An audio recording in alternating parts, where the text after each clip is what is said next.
नाव सांगा तुझं. ओके, तुझं.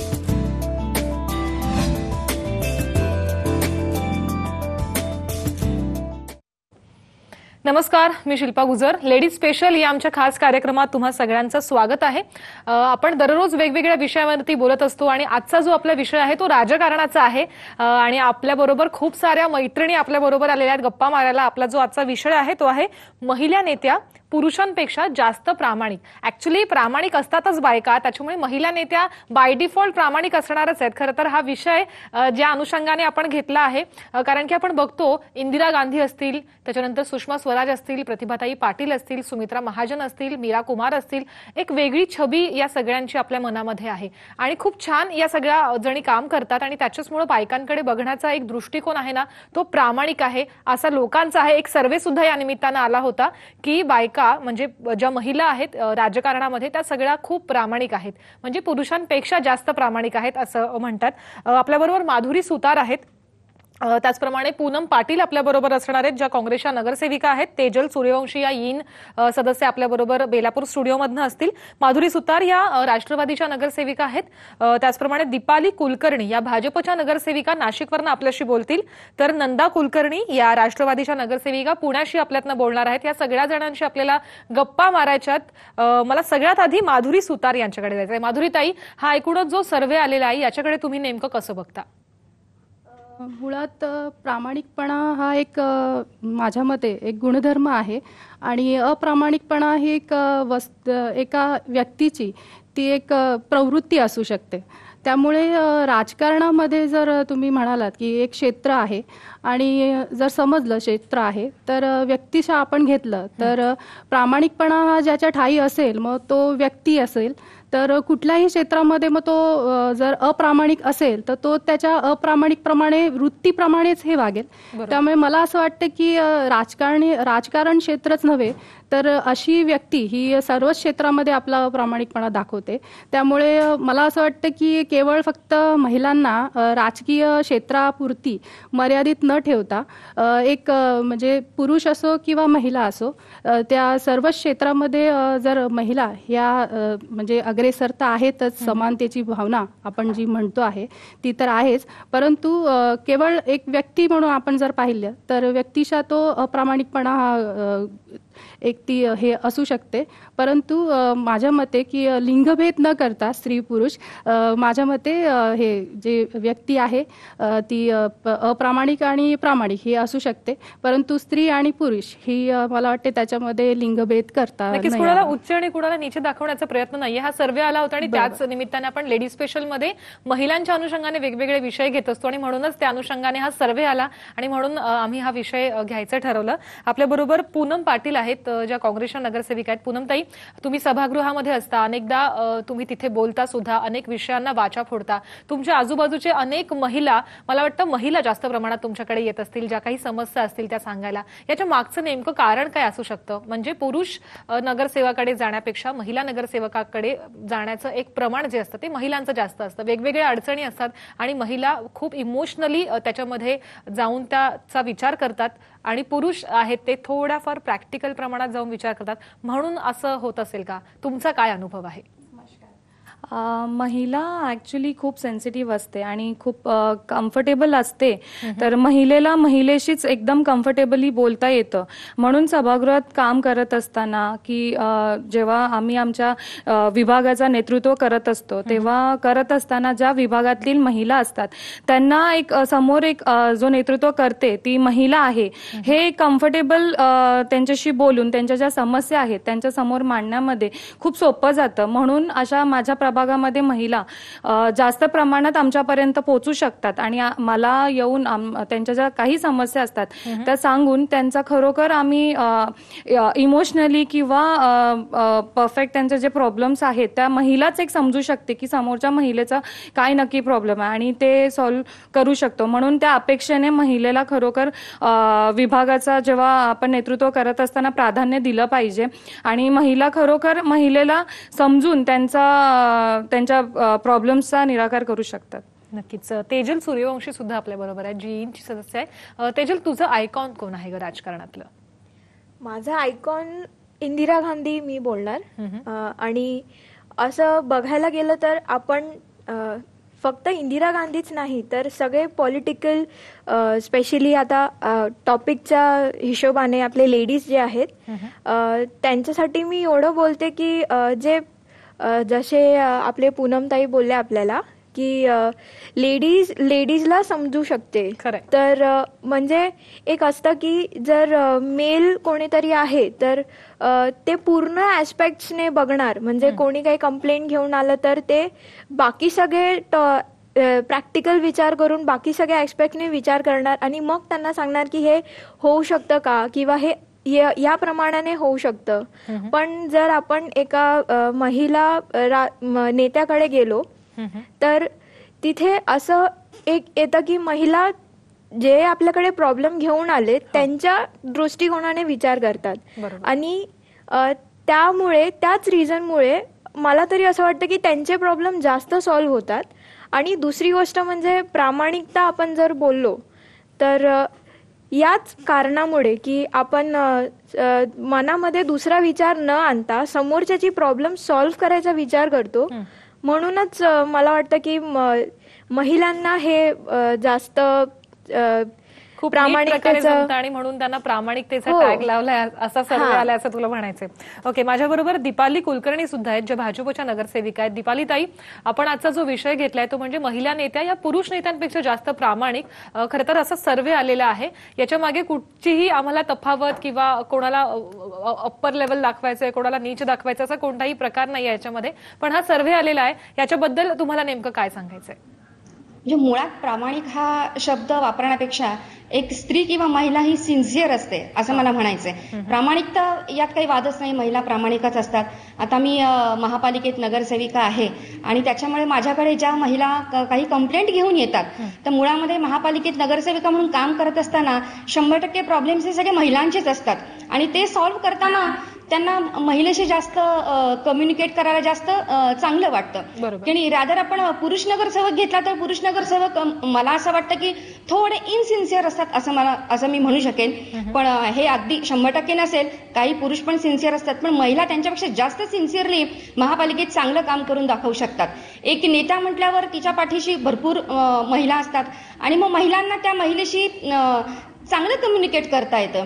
आता तुम्ही बघा, रस्ते, लाईट, पाणी, घरात पाणी नाही तर महिलेला पाणी पाहिजे असेल तर हा प्रश्न कुणाला समजणार आहे? महिला जास्त जिव्हाळ्याचा प्रश्न आहे हा महिलेच्या दृष्टीने. त्याच्यामुळे महिला ही राजकारणामध्ये पुरुषापेक्षा जास्त प्रामाणिक आणि जास्त सिन्सिअरपणे काम करते असं मी 100% ठाम मताने सांगू शकते. नेता हा जन्माला येत असतो पण त्याला जन्म देताना त्याच्या पाठीशी खूप जण असतात. आता एखाद्या स्त्रीला किंवा महिलेला जर ती नगरसेविका आहे पण ती जर काही काम करू शकत नसेल तर याच्यामध्ये सगळ्यात पहिला फॉल्ट असेल तिच्या घरातल्या लोकांचा आणि सगळ्यात पहिलं म्हणजे तिच्या पतीचा. माझ्या पाठीशी माझा पती 100% खंबीरपणे उभा आहे आणि त्याने मला असं तू काम कर, तू निवडून आलेली आहेस, तुझ्यावरती रबरी शिक्का मारला जायला नको. तर त्याच्यामुळे मी मागच्या टर्म पासून मी जे काम करते आहे ते स्वतः काम करते आहे. तर त्याच्यामुळे हे काम करताना की आपण जेव्हा लोकांची कामं करतो त्यांची सेवा करतो ते करताना इतका आत्मिक आनंद हा महिलेला मिळू शकतो. पुरुषाला तो आत्मिक आनंद मिळेल असं मला वाटत नाही, पण जो महिलेला मिळतो तो सर्वाधिक आनंद आहे आणि तो आनंदाचा अनुभव हा महिलांनी घ्यायला पाहिजे. महिलांनी पूर्ण क्षमतेने राजकारणात उतरायला पाहिजे आणि 100% ही अनुभूती महिलेला मिळाल्याशिवाय राहणार नाही. पुरुषापेक्षा जास्त अनुभूती हा म्हणेल, अनुभव नाही पण अनुभूती ही महिलेला जास्त चांगली मिळेल. नक्कीच. आपल्याबरोबर असं माझं माधुरी मत आहे. नक्कीच माधुरी सुतार सुद्धा आहेत. आपण ज्या पद्धतीने बघतोय की महिला जास्त सिन्सिअर असं दीपालीताईंचं म्हणणं आहे. मला आणखी एक तुम्हाला विचारायचं आहे की तुम्ही जेव्हा राजकारणामध्ये आलात तेव्हा तुम्हाला काही अडचणींचा सामना करावा लागला होता का?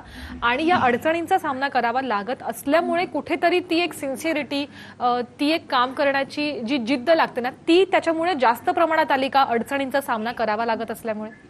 डेफिनेटली तुम्ही छान प्रश्न विचारला मला. कारण जेव्हा मी नगरसेविका होती एकदम नवीन या क्षेत्रामध्ये म्हणजे महिला आरक्षण वॉर्ड झाल्यामुळे मी निवडणूक लढवली आणि जिंकून आली. पण ह्याच्यामध्ये जास्त श्रेय जर आपण म्हणत असू की म्हणजे महिला नेहमी महिलेला म्हणजे मदत तर करायलाच पाहिजे. पण माझा असा व्यक्तिशः अनुभव आहे की माझ्या या राजकारणाच्या कारकिर्दीमध्ये जसं आत्ताच ज्यांची आपण बातचीत ऐकली, मत ऐकलं, त्या ताईंचं जसं मत आहे. तसंच माझं देखील आहे की मला जरी आपण म्हणतोय की पुरुष आणि महिला या समान असल्या पाहिजे, कुठेतरी महिलांना काही क्षेत्रामध्ये पुरुष हे मागे खेचतात, पण माझा व्यक्तीचा असा अनुभव आहे की मला या राजकारणासाठी जी काहीच माहिती नव्हती, परंतु मला अनुभव असा मिळाला या क्षेत्रामध्ये आल्यानंतर.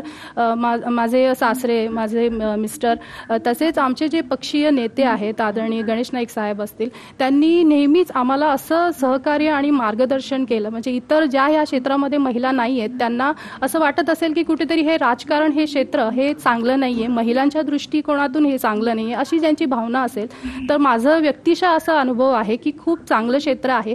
जर तुम्हाला राजकारण नाही, मनामध्ये समाजकारण म्हणजे लोकांची, नागरिकांची सेवा करायची हा उद्दिष्ट तुमच्या डोक्यामध्ये, तुमच्या मनामध्ये असेल, तर तुम्हाला कुठलंही क्षेत्र असो, महिलांसाठी कुठलंही क्षेत्र मला वाटत नाही की आज ज्याच्यामध्ये महिला ही मागे आहे. त्यामुळे राजकारणातल्या ह्या क्षेत्रामध्ये मला आल्यानंतर मी खूप काही शिकले. किंबहुना मला माझ्या सासऱ्यांनी त्यांच्या जवळपासून त्यांच्या ऑफिसमध्ये नेहमी, तू ऑफिसमध्ये ये आणि मी माझं कामकाज पहा, त्याच्याने तू नागरिकांमध्ये जास्त समरस होतील, तुला शिकायला मिळेल, असं करून आम्ही जास्तीत जास्त लोकांचा संपर्क कसा येईल हे बघितलं. दिवसातले 24 तास मधले 12 तास आम्ही ऑफिसमध्ये काम करतो ह्याच्यासाठी की लोकांचा जास्त जनसंपर्क आमच्याशी संवाद साधता यावा. आणि जसं पूनमताई म्हणाल्या की महिलांना कम्फर्टेबल वाटतं, ती ही बात खरी आहे. कारण एक महिला जिच्याकडे ज्या, म्हणजे तुम्ही वॉटर मीटर, गटर हे प्रश्न तर सोडून द्या, ते तर सगळेच नगरसेवक सॉल्व्ह करणं हे त्यांचं कर्तव्यच आहे. परंतु एक महिलाच्या ज्या वैयक्तिक अनुभव असतील किंवा त्यांच्या काही समस्या असतील, तेव्हा ती एका पुरुष नगरसेवकाकडे जाताना ती एक भाऊ म्हणून किंवा एक वडीलधारी म्हणून त्यांच्याशी डिस्कस करू शकते. पण तरी सुद्धा ती आपली एक ताई समोर आहे, एक बहीण आहे, आपली मुलगी आहे, ती नक्कीच माझे प्रश्न, ती एक महिला आहे म्हणून नक्कीच समजावून घेईल आणि ती हा प्रश्न माझा सोडवेल. ह्या दृष्टिकोनातून एक प्रेमाच्या भावनाने, एक स्नेहपोटी आणि सर्वात महत्त्वाचं म्हणजे एक सुरक्षितता, जी महिला एक दुसऱ्या महिलेकडे किंवा हे सुरक्षित एका ठिकाणी जात आहे, या दृष्टिकोनातून ती जाते. आणि मला वाटतं की त्याच्यामुळे जास्तीत जास्त महिला या राजकीय क्षेत्रामध्ये तर आज 50% आरक्षण आहे, त्यामुळे या क्षेत्रामध्ये सहभागी तर आहेतच आणि खूप छान प्रकारे त्यांनी काम केलेलं आहे. आपल्या सर्वांच्या राजकीय क्षेत्रामध्ये खूप छान आयडियल्स आमच्या समोर आहेत. इंदिरा गांधीजी, प्रतिभा पाटील, असे खूप मान्यवर महिला आहेत की ज्यांचं आम्ही नाव घेऊ तेवढ्या कमी आहेत, परंतु या सगळ्या आमच्या आयडियल आहेत. आणि राजकीय क्षेत्रामध्ये यांचं बघून, त्याचबरोबर जे आपले राजकीय आमच्या पक्षातले नेते आहेत त्यांचे खूप छान प्रकारे मार्गदर्शन मिळतं. आणि ही वाटचाल राजकारणच नाही, समाजकारणाची मेन तुम्ही म्हणाल तर वाटचाल ही चालू आहे. नक्कीच. तेजल सुद्धा आपल्या बरोबर आहे. तेजल, मला एक गोष्ट सांग, जेव्हा तुम्ही सगळे कॉलेजला जाणारी पोरं कशा पद्धतीने बघता ग पॉलिटिक्सकडे? म्हणजे त्याच्यामध्ये ज्या बायकांचा सहभाग आहे, ज्या महिला आहेत, म्हणजे तू म्हणालीस की तुझा आयकॉन इंदिरा गांधी आहे, त्याच्यानंतर खूप मोठमोठ्या महिला त्या पदावरती जाऊन पोहोचल्या, तर तुम्ही कॉलेजमध्ये जाणाऱ्या पोरी नेमका कशा पद्धतीने विचार करता? राजकारणामध्ये तुला यायचा इंटरेस्ट आहे का? किंवा तुम्ही मैत्रिणी बोलताना याबद्दल बोलता का ग? आम्ही जर पॉलिटिक्सच्या हिशोबाने जर आम्ही जेव्हा बोलतो किंवा गप्पा मारतो, आम्हाला जेवढे पण महिला नेते आहेत त्यांच्या बाबतीत खरंच असं एक वाव फॅक्टर वाटतं आम्हाला की ते लोक खूप छान प्रमाणे हे सगळं हँडल करतायत. कारण मी जरी आता स्वतःला ठेवलं की मी विचार केला की मी पॉलिटिक्समध्ये जायचं का, तर मला असं वाटतं की मला खूप साऱ्या गोष्टी आहेत ज्या मॅनेज कराव्या लागतील. आणि हे आपले दोघी मॅडम इथे आहेत, ते ज्या हिशोबाने याला मॅनेज करतायत त्यांना खरंच हॅट्स ऑफ. कारण मला तरी ते खूप वेळ लागेल शिकायला. आणि ते लोक ज्या हिशोबाने लोकांना मदत करायच्या हिशोबाने जे काही करतात, त्याच्यासाठी खरंच मला खूप असा हे वाटतं त्यांना की कौतुक वाटतं त्यांचं. एक्झॅक्टली. आणि कधी मला पण चान्स मिळाला तर मी नक्कीच जाईल.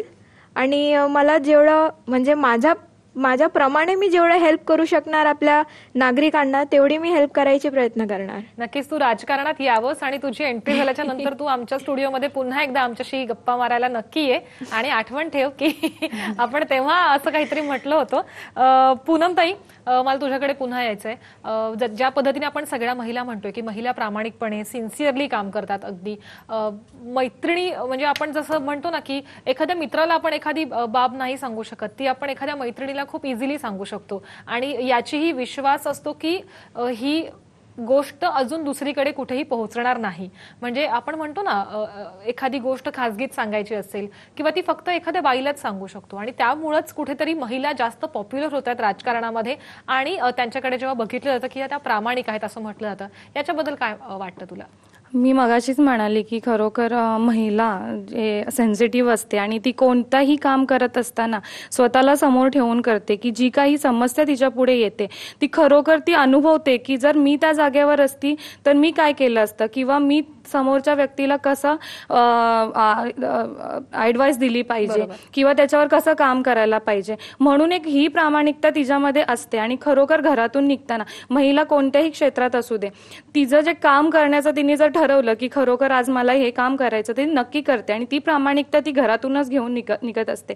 आणि खरोखर प्रत्येक महिलेमध्ये ही प्रामाणिकता असतेच की जे काही तिच्या समोर जी काही समस्या घेऊन जो कोणी येतो त्याला खरोखर ती स्वतः समोर स्वतःवर जर ती समस्या आली तर ती कसं त्याला टॅकल करेल हे समोर ठेवूनच ती त्याच्यावर काम करत असते. म्हणून आणि समोर जी कोणी महिला येते आणि तिचं जे प्रॉब्लेम घेऊन येत असते तर खरोखर ती आमच्या महिलांमध्ये एक असतं की ही गोष्ट माझ्या ऑफिस किंवा माझ्या केबिनच्या बाहेर जाता कामा नये आणि त्या महिलेला विश्वास असतं कारण एक महिलाच एक महिलेवर विश्वास ठेवू शकते आणि तिच्या समस्या आमच्या समोर आणू शकते आणि आम्ही खरोखर त्याला प्रामाणिकपणे काम करत असतो त्याच्यावरती. नक्कीच. दीपाली कुलकर्णी सुद्धा आपल्या बरोबर आहेत. दीपाली ताई, तुम्ही नाशिकचं प्रतिनिधित्व करता आणि नाशिकमध्ये सुद्धा असं ग्राउंड लेवलला जाऊन जेव्हा काम करता तेव्हा तुम्हाला बायकांचे किंवा तिकडच्या भागातल्या महिलांचा रिस्पॉन्स कसा मिळतो? त्यांचं काय म्हणणं असतं नेमकं?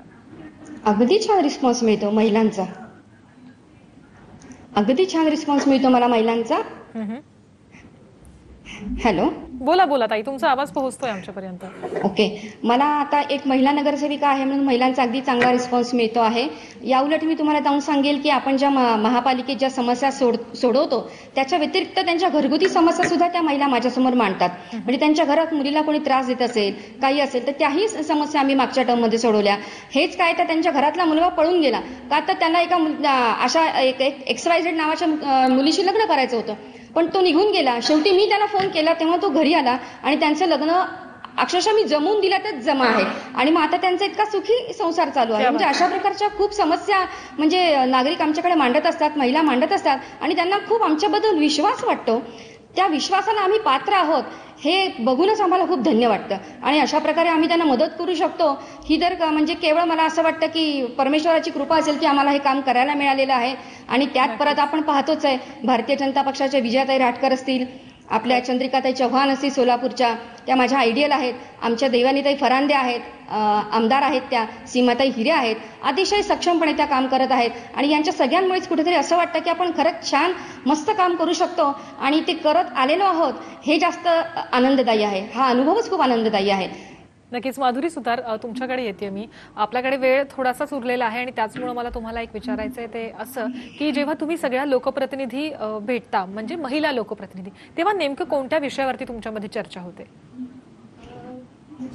सध्या जेव्हा आम्ही लोकप्रतिनिधी भेटतो तेव्हा असं नाही आहे की म्हणजे बहुतेक वेळा लोकांमध्ये असं समज असेल की आम्ही जेव्हा सभागृहामध्ये एखादा विषय आल्यानंतर पक्षाची जेव्हा जी बाजू असते किंवा ज्या पक्षाच्या धोरणानुसार आम्हाला ते किंवा एखादा विषय हा या पक्षाला जर तो रास्त वाटत असेल तर दुसरा पक्ष तो विरोधक म्हणून त्या बाबतीने जर बोलत असेल तर ह्यांचं जेव्हा नागरिकांना मला वाटते असं वाटत असेल की हे लोक तिथे भांडतात तर लोकप्रतिनिधी भेटल्यानंतर पण बहुतेक तसंच वागत असतील.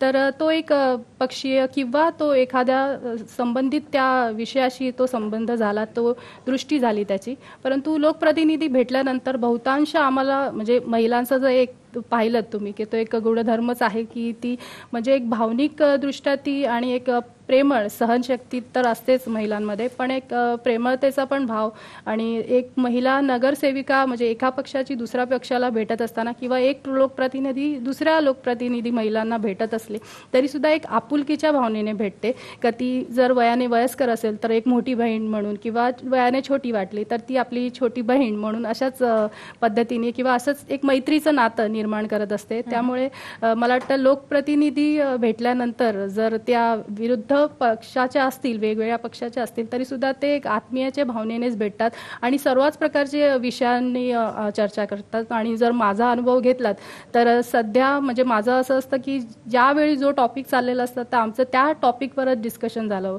होतं. म्हणजे आता तुम्ही पाहिलं असेल की आम्ही जेव्हा GST आपल्या ह्याच्यामध्ये लागू झाला तेव्हा आम्ही GST हा जो आपली महिलांची जी आवश्यकता अशी बाब आहे की चैनीची वस्तू नाही तर दैनंदिन जीवनाला आवश्यक असणारी सॅनिटरी नॅपकिन ह्याच्यावर देखील या सध्याच्या विद्यमान सरकारने टॅक्स लावला. तर त्याच्या विरोधात आम्ही आंदोलन केलेलं आणि जेव्हा आम्ही भेटायचो तर ह्याच डिस्कशन असायचं त्याच्यावर की बाबा हे म्हणजे हे योग्य की अयोग्य. तर सर्वच क्षेत्रातून महिलांनी यांची अयोग्यच ठरलं कारण ही चैनीची वस्तू नाहीये. सरकारने याच्याकडे लक्ष ठेवायला हवं आणि जेवढी ती स्वस्त पडेल आणि आरोग्याच्या दृष्टिकोनातून ती कशी हितकारक आहे हे सर्वच महिलांमध्ये पोचवायचं सरकारचं काम आहे. परंतु दुर्दैव असं आहे की ती महाग असणारी वस्तू अजूनच महाग झाली आणि ती सर्वसाधारणाच्या बजेटमध्ये न परवडण्यासारखी झाली. त्याच्यामुळे हा एक टॉपिक होता.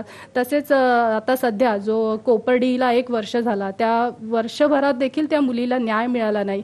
त्याच्या विरोधात देखील आमच्यामध्ये एक असमानतेची एक निराशेची भावना आहे की आम्ही महिला जरी आम्ही या पदावर असलो तरी सुद्धा आमच्या मनामध्ये देखील कुठेतरी असुरक्षिततेची भावना आहे की आपण एवढं लेट नाईट जेव्हा बाहेर जातो काही कामानिमित्त तेव्हा सुद्धा आपण सुखरूप येऊ की नाही. आपल्या घरामध्ये आपले सतत फोन कॉन्टॅक्ट वगैरे चालू असतात. बाहेर आपली मुली गेल्यानंतर त्या व्यवस्थित सुखरूपपणे घरी येतील की नाही याच्यासाठी पण आमची चिंता असते. तर आम्ही जर पदाधिकारी असून सुद्धा जर आम्हाला ही चिंता असेल तर सर्वसामान्यांचं काय आहे. त्याच्यामुळे ही देखील चर्चा होते की आमच्या सरकारने महिलांच्या या सुरक्षिततेच्या बाबतीत देखील जास्तीत जास्त लक्ष दिलं पाहिजे आणि जास्तीत जास्त महिला आपल्या विभागातच नव्हे इतर कुठल्याही विभागात गेल्यानंतर त्यांना सुरक्षिततेचं वातावरण कसं निर्माण होईल याकडे देखील लक्ष दिलं पाहिजे. महिलांच्या प्रत्येक गोष्टीसाठी मला वाटतं या सगळ्या महिला लोकप्रतिनिधी गेल्या अनेक वर्षांपासून झटतायत आणि त्या अशाच प्रामाणिक पद्धतीने झटत राहतील. मग त्या कुठच्याही पक्षाच्या काय असेनात, सरकारमधल्या नगरसेविका, लोकप्रतिनिधी नक्कीच विरोधी पक्षातल्या असतील किंवा सरकारमधल्या असतील, सगळ्यात ज्या महिला लोकप्रतिनिधी आहेत त्या अत्यंत प्रामाणिकपणे, अत्यंत संवेदनशीलपणे, अत्यंत सिन्सिअरली काम करतात आणि त्या अशाच पद्धतीने पुढे काम करत राहाव्यात यासाठी आमच्याकडनं त्यांना खूप खूप शुभेच्छा. तुम्ही सगळ्या मान्यवर आमच्या कार्यक्रमात सहभागी झालात त्यासाठी तुमचे खूप खूप आभार आणि राजकारणामध्ये असलेल्या तमाम महिला राजकारण्यांना आमच्याकडनं एक सलाम. या कार्यक्रमामध्ये मी आता इथेच थांबतेय. पुन्हा आपण भेटणार आहोत एका नवीन विषयासह उद्या 2:30 वाजता. लेडीज स्पेशल बघायला विसरू नका. आता इथेच थांबतेय. नमस्कार.